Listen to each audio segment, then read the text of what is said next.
In the fifth equation, the variable again appears twice in each exponent, so we can apply logarithms to both sides. Log base 10 works fine, but we could use other bases if we would rather.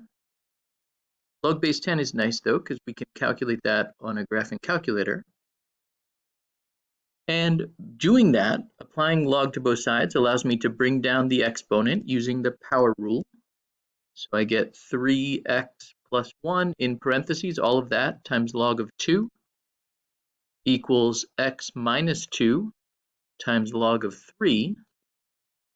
And log of 3 and log of 2 are just numbers, but I'm just going to keep them in that logarithmic form rather than turn them into decimal numbers at this point, because then I don't need to worry about rounding so much. But I can treat them like numbers. So I can distribute to the two terms in the parentheses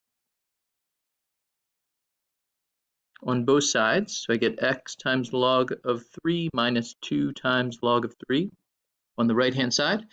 And now x, again, it still appears twice, but now it's no longer in the exponent, which is nice. And so I can move the x's to the same side. So I get 3x log of 2 minus x times log of 3. And I'm going to subtract log of 2 to the other side. So I get negative 2 log of 3 minus log of 2. And I moved the x's both to the same side because now I can factor them out. And what's left behind is 3 log of 2 minus log of 3. And then we can divide by that whole big mess and get our answer, get a value, an expression for x. And so we end up with x equals negative 2 log of 3 minus log of 2 divided by 3 log of 2 minus log of 3. And we could stop there. I want to do one thing though. There's lots of negatives floating around. And so if I think of, both of those things up top are negative, I could factor out a negative. Reversing the order of subtraction in the denominator is also essentially like factoring out a negative. So I can rewrite this with positive terms up top if I switch the order in the denominator. And we could do this a little more carefully by actually factoring things out, but there we go. So those are equivalent. That's an equivalent form. And that's a pretty good version for our answer. Everything is base 10. The logarithms are all base 10, so we could calculate that out. Maybe an even friendlier form to calculate with would be to do a little bit of work and get a single logarithm on the top and the bottom. So using the power rule, I could bring that exponent, bring the 2 inside as an exponent, so I get log of 3 squared, which is 9, and then the product rule would multiply that 9 with the 2 over here, and so we end up with log of 18 up top.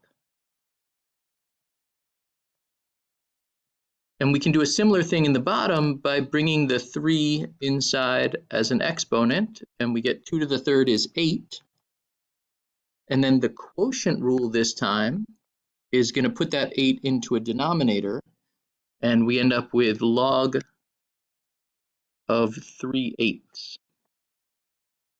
And so that's actually kind of a nice form as well, because that's something that I could calculate with, and now I just have a single thing on the top and the bottom. But yet, there's one more thing that we can do. As we've seen, I can use the change of base formula to write this as log base 3/8 of 18. And so what's nice about that is that that's a single logarithm, everything packed into one single logarithm. So all three of those are good for, for maybe different reasons. But I want to talk about checking our work for a little bit. So I'm going to use this version to find an approximate value.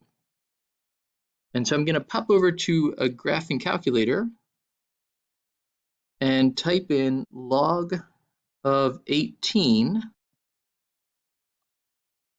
close the parenthesis, and divide by log of 3/8. And we'll see an approximate value of negative 2 2.947. And so what's great about getting that approximation, it does give us kind of a better sense of what the number means, what is the value of x, but it also gives me something that I can then take and plug back into the original equation. So I can take that number back up here and plug it into each of those x's to really see if it makes sense, right? Did we actually find an answer that makes sense? And so let me go back to the calculator and do that. So we have 2, and I'm going to open this up with parentheses, 3 times negative 2.947 plus 1. That was the left-hand side. Oh, syntax error. Let's see, what did I do wrong?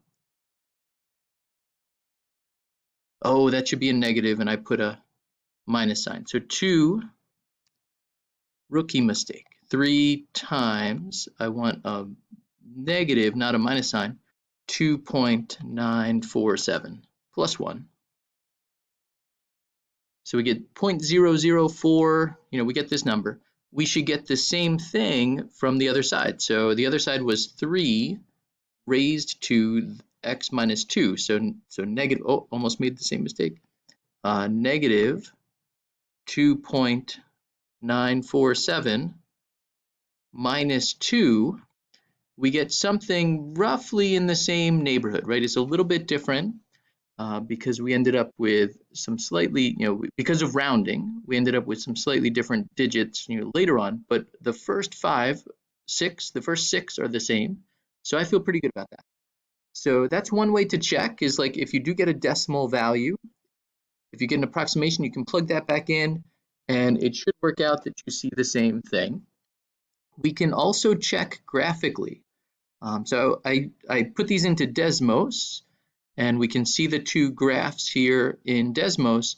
And then one thing that's really nice about Desmos is it highlights intersection points, and so we can see where those 2 graphs, the blue and the red graph, intersect close to 0 here. And we can see that the x coordinate of that intersection is in fact what we found, negative 2.947. So using a graph is a great way to check. Using a graphing calculator can be a great way to check.